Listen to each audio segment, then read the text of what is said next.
Hello friends, आप सभी लोगों का स्वागत है आपकी अपनी प्रवर क्लासेज में।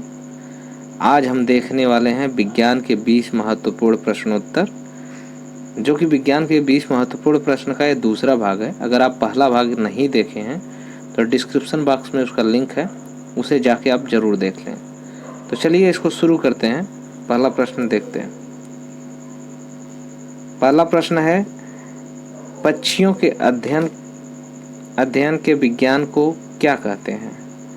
तो इसका ऑप्शन देखते हैं। पहला ऑप्शन है अनिथियोलॉजी, फिर एंथ्रोलॉजी, फिर है एंटेमोलॉजी, फिर अगला ऑप्शन है आपका डेंड्रोलॉजी। तो इसमें आपका सही उत्तर जो होगा आपका अनिथियोलॉजी, यानी अनिथियोलॉजी। सही उत्तर क्या हो जाएगा? अनिथियोलॉजी। तो इसका थोड़ा व्याख्या देख लेते हैं, जो है एंथ्रोलॉजी, एंटेमोलॉजी और डेंड्रोलॉजी का। तो व्याख्या देखते हैं इसका। एंथ्रोलॉजी का मतलब होता है फूलों का अध्ययन, एंटेमोलॉजी का मतलब होता है कीटों का अध्ययन, और डेंड्रोलॉजी का मतलब झाड़ियों का अध्ययन। चलिए हम अगले प्रश्न पे चलते हैं। प्रेशर कुकर में खाना क्यों जल्दी पक जाता है, या प्रेशर कुकर में खाना जल्दी क्यों पकता है? तो देखते हैं इसका पहला ऑप्शन क्या है। क्वथनांक घट जाता है। दूसरा ऑप्शन है ताप ज़्यादा मिलता है। तीसरा ऑप्शन है बढ़ा हुआ प्रेशर उबलन बिंदु, यानी क्वथनांक बढ़ा देता है। फिर आ जाता है ताप कम मिलता है। तो इसका जो सही उत्तर होगा आपका बढ़ा हुआ प्रेशर उबलन बिंदु क्वथनांक बढ़ा देता है। मतलब ये है कि क्वथनांक बढ़ाने का मतलब कि जो जल 100 डिग्री टेम्परेचर पे उबलता है तो उसका प्रेशर ज़्यादा होने के कारण वो ज़्यादा डिग्री सेंटीग्रेड पे उबलता है, इसलिए वो कोई भी खाना जल्दी पक जाता है। फिर अगला प्रश्न हम देखते हैं। रासायनिक दृष्टि से चीनी क्या है? तो इसका पहला ऑप्शन देखते हैं। कार्बोहाइड्रेट, फ्रक्टोज, माल्टोज या सुक्रोज। तो इसका जो सही उत्तर होगा वो होगा आपका सुक्रोज। ओके, देख लेते हैं थोड़ा इसमें जो नोट्स पॉइंट है उसको देखते हैं। फ्रक्टोज फलों में और शहद में पाया जाता है, यानी जो फ्रक्टोज होता है, अगर पूछा जाए कि फ्रक्टोज में क्या फलों में क्या पाया जाता है तो फ्रक्टोज लगाया जाएगा, और शहद में क्या पाया जाता है तो भी फ्रक्टोज ही लगाया जाएगा। फिर हम चलते हैं अपने अगले प्रश्न पे। दो समांतर दर्पणों के बीच रखी हुई वस्तु का सबसे अधिक चमकीला प्रतिबिंब कौन सा होगा? यहाँ पे दो समांतर दर्पण दिया गया है और पूछ रहा है कि इसमें सबसे अधिक चमकीला प्रतिबिंब कौन सा होता है। तो ऑप्शन देखते हैं इसका।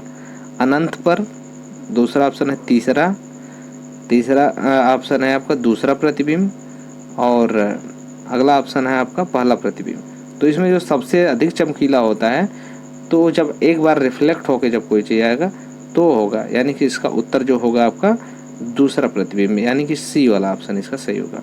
फिर हम अपने अगले प्रश्न पे चलते हैं। मनुष्य में दाग या रिंगवर्म रोग रोग के रोग कारक कवक का नाम बताइए। कौन सा कवक होता है, मतलब कौन सा फंगस होता है जिसके कारण रिंगवर्म या दाद होता है? तो इसका हम देखते हैं। पहला ऑप्शन माइक्रोस्पोरम, फिर दूसरा ऑप्शन आपका स्पाइरोगाइरा, फिर आपका अगला ऑप्शन है प्लाज्मोडियम, फिर आपका अगला ऑप्शन है सिलिका। तो इसमें देखते हैं कि कौन सा उत्तर इसका सही होगा। तो इसका सही उत्तर होगा माइक्रोस्पोरम। अगर प्लाज्मोडियम की बात करें तो प्लाज्मोडियम से ये है प्रोटोजेवा है, जिसके नाते हमें मलेरिया होता है। प्लाज्मोडियम से मलेरिया होता है। अगर सिल्का की बात करें तो सिल्का से सिल्कोसिस रोग होता है। ओके, फिर हम अगला प्रश्न पे चलते हैं। यूरेनियम के नाभिकीय विखंडन में अनंत में क्या प्राप्त होता है? मतलब यूरेनियम का जब विखंडन होता है तो विखंडित होते होते जब लास्ट में जो क्या बचता है वो पूछने जा रहा है प्रश्न। तो देखते हैं। पहला ऑप्शन है तांबा, फिर आपका है जस्ता, पारा या सीसा। तो इसका जो सही उत्तर होगा आपका सीसा, यानी कि यूरेनियम के जब नाभिकीय विखंडन होता है या नाभिकीय विघटन होता है तो जो अंत में प्राप्त होता है वो सीसा बचता है। उसके बाद हम अगला प्रश्न पे चलते हैं। स्वचालित ब्रेक यानी हाइड्रोलिक ब्रेक में किस नियम के आधार पर बने होते हैं, किस नियम पे बनते हैं? तो देखते हैं इसका। पहला ऑप्शन देख लेते हैं। पास्कल के नियम के आधार पे, स्नेल के नियम के आधार पे, बर्नौली का नियम के आधार पे, या न्यूटन का तीसरा नियम? तो इसका जो सही उत्तर होगा, जो स्वचालित ब्रेक होता है वो आपका पास्कल के नियम के आधार पर होता है, क्योंकि स्वचालित ब्रेक अक्सर प्रेशर के हिसाब से बनाया जाता है, उसमें हाइड्रोलिक प्रेशर होता है, इसलिए वो पास्कल के नियम के आधारित होता है। ओके, फिर हम अगले प्रश्न में अपने चलते हैं। प्रयोगशाला में डीएनए संश्लेषण सर्वप्रथम किसने किया था? यहाँ पे डीएनए संश्लेषण की बात कर रहा है, तो प्रयोगशाला में किसने किया था सर्वप्रथम, ये है। तो पहला है जेडी वाटसन एंड क्रिक ने, फिर है हरगोविंद खुराना ने, फिर अगले ऑप्शन पे चलते हैं हम, हाइजेंस ने या डार्विन ने। तो इसका जो सही उत्तर होगा, इसको प्रयोगशाला में संश्लेषण को सर्वप्रथम जो बनाए थे संश्लेषण विधि थे वो थे डॉक्टर हरगोविंद खुराना, यानी इसका उत्तर होगा बी वाला। और वाटसन एंड क्रिक की बात करें तो इन्होंने हेलिक्स मॉडल की खोज करी थी, वाटसन और क्रिक ने। इसमें जो ये मॉडल बना है इसकी खोज करी थी वाटसन एंड क्रिक ने। फिर हम अगले प्रश्न पे चलते हैं। निकट दृष्टि दोष दूर करने के लिए किसका उपयोग किया जाता है? पहले तो हम निकट दृष्टि दोष को समझते हैं कि निकट दृष्टि दोष क्या होता है। निकट दृष्टि दोष का मतलब ये होता है कि हमें निकट की चीज़ें दिखाई दें और दूर की चीज़ें ना दिखाई दें। जैसे नाम से लग रहा होगा कि नहीं, उल्टा है, लेकिन यही होता है कि निकट दृष्टि दोष में निकट की वस्तुएं हमें दिखाई देती हैं और दूर की वस्तुएं नहीं दिखाई देती हैं। तो देखते हैं इसमें कौन से लेंस का उपयोग किया जाता है। तो इसमें है उत्तल लेंस, फिर अगला है उत्तलोत्तल लेंस, फिर अगला है बेलर लेंस या सिलेंड्रिकल, फिर अगला आपका है अवतल लेंस। तो इसमें प्रयोग करने कौन सा लेंस प्रयोग करेंगे? तो इसका सही उत्तर होगा आपका अवतल लेंस। अवतल लेंस इसलिए होगा क्योंकि जब कोई भी चीज़ें नज़दीक की चीज़ें हमें दिख रही हो और दूर की चीज़ें नहीं दिख रही हो, तो इसका मतलब होता है कि जो प्रकाश का फोकस है वो कम हो गया है, यानी कि प्रकाश किसी निकट बिंदु पे इकट्ठा हो जा रहा है। तो उसे फैलाने के लिए हम क्या करते हैं? अवतल लेंस का प्रयोग करते हैं, जिसके नाते प्रकाश फैल के दूर तक जाता है, इसलिए हमें दूर की वस्तुएं दिखाई देती हैं। तो ये निकट दृष्टि दोष में हम अवतल लेंस का प्रयोग करते हैं। उसके बाद अगला प्रश्न है, मानव शरीर में सबसे बड़ी धमनी है। पूछ रहा है मानव शरीर में सबसे बड़ी धमनी कौन सी होती है, या कौन सी सबसे बड़ी धमनी है? तो इसका ऑप्शन देखते हैं। पहला महाधमनी, फिर महाशिरा धमनी,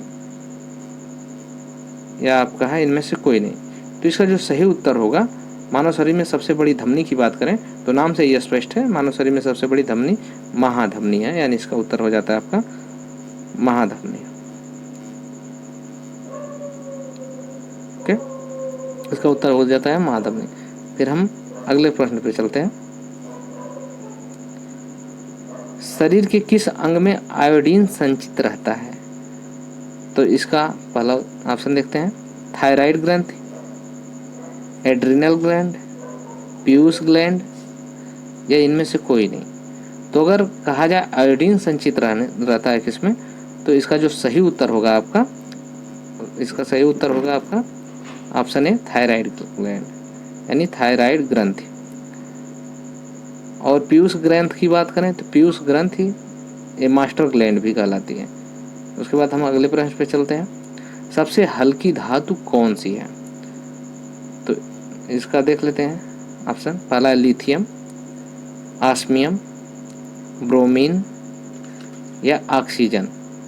तो सबसे हल्की धातु की बात करें तो सबसे हल्की धातु होती है लिथियम, यानी इसका सही उत्तर जो होगा वो लिथियम होगा, यानी ए वाला ऑप्शन।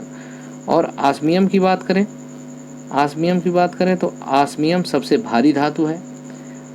और ब्रोमीन की बात करें तो एकमात्र ऐसी धातु है जो द्रव अवस्था में पाई जाती है, यानी कि जो द्रव है। फिर अगला प्रश्न पे हम चलते हैं। किस विटामिन की कमी से शरीर में सूजन हो जाती है? तो देखते हैं कौन सा ऑप्शन दिया गया इसमें। पहला ऑप्शन विटामिन सी, फिर दिया विटामिन डी, फिर अगला ऑप्शन विटामिन B12, फिर दिया है विटामिन ए। तो जैसा कि विटामिन सी की बात करें तो विटामिन सी, तो इसका जो सही उत्तर होगा इसमें होगा विटामिन सी से। तो विटामिन सी के कारण शरीर में सूजन हो जाती है। विटामिन डी की बात करें तो विटामिन डी की कमी से हड्डियों में कमजोरी होती है, रिकेट्स रोग भी कहते हैं। विटामिन B12 का नाम अगर रासायनिक पूछा जाए तो साइनोकोबालिन होता है। साइनोकोबालिन, और इससे अगर कहा जाए तो एनीमिया नामक रोग होता है, यानी कि रक्त अल्पता की कमी हो जाती है विटामिन B12 से। और विटामिन ए से रतौंधी नामक रोग होता है विटामिन ए की कमी से। फिर हम अगले प्रश्न पे चलते हैं। सोल्डर धातु किन तत्वों को मिलाने से बनती है? तो इसका ऑप्शन देखते हैं। टीन और लेड, फिर है तांबा जिंक, फिर अगला ऑप्शन है लोहा क्रोमियम और निकिल, फिर है निकिल और जिंक। तो इसका जो सही उत्तर होगा कि सोल्डर धातु किससे बनती है, तो बनती है आपका टीन और लेड से। ये बनती है टीन और लेड से। और इसका जो सी ऑप्शन है लोहा क्रोमियम निकल से, तो इससे बनती है स्टेनलेस स्टील बनती है लोहा क्रोमियम और निकल से। फिर हम अगले प्रश्न पे चलते हैं। लेंस का सूत्र क्या है? तो इसमें लेंस का सूत्र दिया गया है। पहला ऑप्शन है 1/f बराबर 1/v माइनस 1/u। ये भी किसी एग्जाम में पूछ लिया जाता है, इसलिए रखा गया है। फिर है 1/f बराबर v माइनस 1/u। अगला ऑप्शन है 1/v बराबर f माइनस 1/u। फिर अगला ऑप्शन है डी वाला ऑप्शन है u बराबर f माइनस v। तो इसका जो सही उत्तर होगा वो पहला वाला होगा 1/f बराबर 1/v माइनस 1/u। ओके, यानी इसका पहला ऑप्शन सही हो जाएगा। फिर अगला हम प्रश्न पे चलते हैं।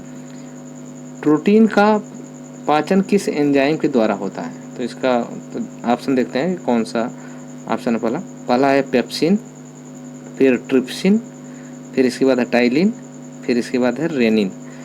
तो इसका जो सही उत्तर है कि प्रोटीन पाचन में कौन सा एंजाइम कार्य करता है, तो प्रोटीन पाचन में कार्य करता है पेप्सिन एंजाइम इसमें कार्य करता है प्रोटीन के पाचन में, यानी सही उत्तर इसका होगा ये वाला, यानी पेप्सिन। और बात करा जाए टाइलिन की, तो टाइलिन क्या होता है, लार में जो निकलता है, जो एंजाइम निकलता है उसे टाइलिन बोलते हैं। और रेनिन एंजाइम जो है, रेनिन एंजाइम दूध पचाने में कार्य करता है, दूध को पचाने में काम करता है रेनिन एंजाइम। फिर अगला प्रश्न है, मनुष्य में कितने गुणसूत्र पाए जाते हैं? क्रोमोसोम की बात कर रहा है, गुणसूत्र की, कि मनुष्य में कितने गुणसूत्र पाए जाते हैं। तो इसमें देखते हैं, पहला ऑप्शन है 46, दूसरा 22, तीसरा 16, फिर अगला है 14। तो इसका सही जो होगा 23 जोड़े यानी कि 46 गुणसूत्र पाए जाते हैं। तो उत्तर होगा 46। फिर हम अगले प्रश्न पे चलते हैं। खट्टे दूध में कौन सा अम्ल पाया जाता है, यानी कि दूध के खट्टापन जो हो जाता है उसमें कौन सा अम्ल पाया जाता है? तो हम देखते हैं इसका। पहला है लैक्टिक एसिड, फिर है केसिन, फिर है कैरोटीन, फिर अगला ऑप्शन है आपका लैक्टोज। तो दूध का जो खट्टापन होता है आपका लैक्टिक एसिड के कारण होता है, यानी कि आपका ए वाला ऑप्शन सही हो जाता है। और केसिन की बात करें तो केसिन के कारण दूध में सफ़ेदी होती है। इसमें नोट पॉइंट में देख लेते हैं, केसिन दूध की सफ़ेदी। और कैरोटीन प्रोटीन की बात करें तो कैरोटीन प्रोटीन होता है जो नाखून और बाल में होता है। और लैक्टोज की बात करें तो दूध में जो मिठास होता है वो लैक्टोज के कारण होता है, मिठास के लिए जिम्मेदार है लैक्टोज। फिर हम अगले प्रश्न पे आप चलते हैं। पौधों द्वारा नाइट्रोजन किस रूप में प्रयोग किया जाता है? मतलब कि पौधे भूमि से नाइट्रोजन को किस रूप में ग्रहण करते हैं? तो पहला ऑप्शन देखते हैं नाइट्रेट के रूप में, फिर है नाइट्राइट के रूप में, फिर है नाइट्रस ऑक्साइड के रूप में, फिर आपका है नाइट्रोजन के रूप में। तो अगर देखा जाए कि पौधे किस रूप में नाइट्रोजन को ग्रहित करते हैं, तो नाइट्रेट और नाइट्राइट दोनों के रूप में ग्रहण करते हैं। इसलिए इसका ऑप्शन जो सही होना होगा, दो ऑप्शन सही हो जाएगा, ए और बी दोनों सही होगा। तो इसका जो सही उत्तर देख लेते हैं, इसका उत्तर ए और बी है। पौधे मिट्टी से नाइट्रेट और नाइट्राइट के रूप में नाइट्रोजन प्राप्त करते हैं। ओके, फिर हम अपने अगला और अंतिम प्रश्न पे चलते हैं। बल्ब का फिलामेंट बना होता है, देखिए बल्ब का फिलामेंट इसमें दिख रहा है। तो बल्ब का फिलामेंट देखते हैं कि कौन सी धातु का बना होता है वो देखते हैं। पहला ऑप्शन देखते हैं टंगस्टन, फिर है आपका नाइक्रोम, फिर अगला ऑप्शन है तांबा, फिर अगला ऑप्शन है आपका चांदी। तो जो बल्ब का फिलामेंट होता है वो टंगस्टन का बना होता है आपका। इसका सही उत्तर जो हो जाएगा ए वाला होगा, यानी टंगस्टन इसका सही उत्तर होगा। और इसमें कुछ मुख्य पॉइंट देख लेते हैं कि नाइक्रोम का तार जो होता है हीटर में प्रयोग किया जाता है, नाइक्रोम का तार हीटर के लिए प्रयोग किया जाता है। और चांदी ताप और विद्युत दोनों का सुचालक होता है। ओके, इस तरह से हम अपना 40 प्रश्न कंप्लीट करें। Okay, thank you. अगर वीडियो पसंद आती हो तो वीडियो को लाइक करें और चैनल को भी ज़रूर सब्सक्राइब करें। धन्यवाद।